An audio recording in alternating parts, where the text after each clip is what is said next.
এই সিজনের সবজি কার কার প্রিয়? আমার তো এই সিজনের একটা সবজিও ভালো লাগে না। সবজি মানেই আমার কাছে শীতকাল।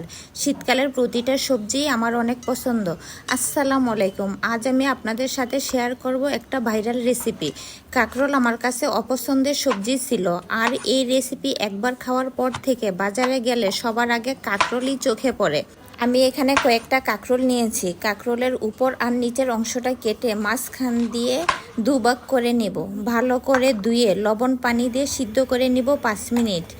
একবার যদি বাসায় কোনো রেসিপি করি আর সেটা যদি সবার ভালো লেগে যায়, তাহলে সেই সবজিটা কয়েকদিন পর পরই নিয়ে আসবে আবার খাওয়ার জন্য। প্রথমে না করি, পরে আবার তৈরি করে দেই। এই তো 5 মিনিট সিদ্ধ করে পানি ঝরিয়ে নিব। এদিকে আমি একটা পুর বানিয়ে নিব।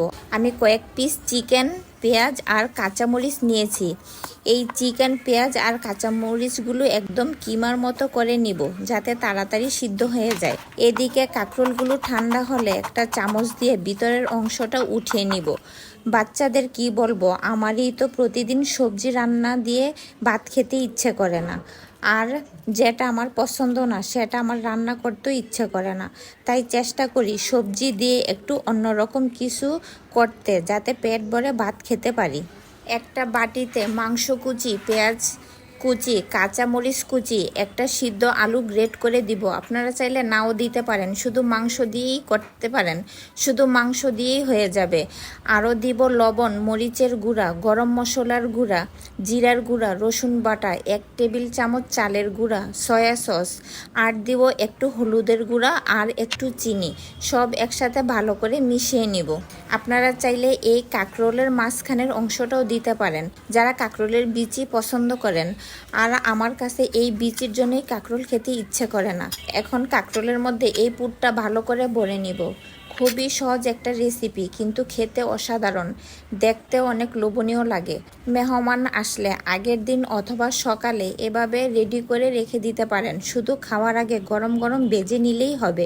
এই তো আমার সবগুলোতে পুর ভরা হয়ে গেল। এখন শুধু তেলে ভাজার পালা। তেলে কাঁকরোলের যে অংশে পুর ভরেছি সেই অংশটাই নিচের দিকে দিয়ে ভেজে নিব। ভাজার সময় এত ঘ্রাণ আসছিল যে আমার ছেলে একটু পরপরই এসে বলছিল যে চিকেন ফ্রাই। চালের গুঁড়ার কারণে একটু ক্রিস্পি ভাব চলে আসে। দুপাশ লাল লাল করে ভেজে নিব। 2 পিস দিয়ে 1 প্লেট ভাত শেষ হয়ে যাবে। আমি ভেজে ডিশে নিয়ে একটু ফটোশ্যুট করতে করতেই দেখি সবাই সস দিয়েই এভাবে শেষ করে ফেলেছে।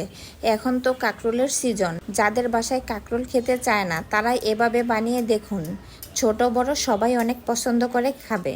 যখন সাজালাম এত সুন্দর লাগছিল, যেন সবুজের মাঝে লাল।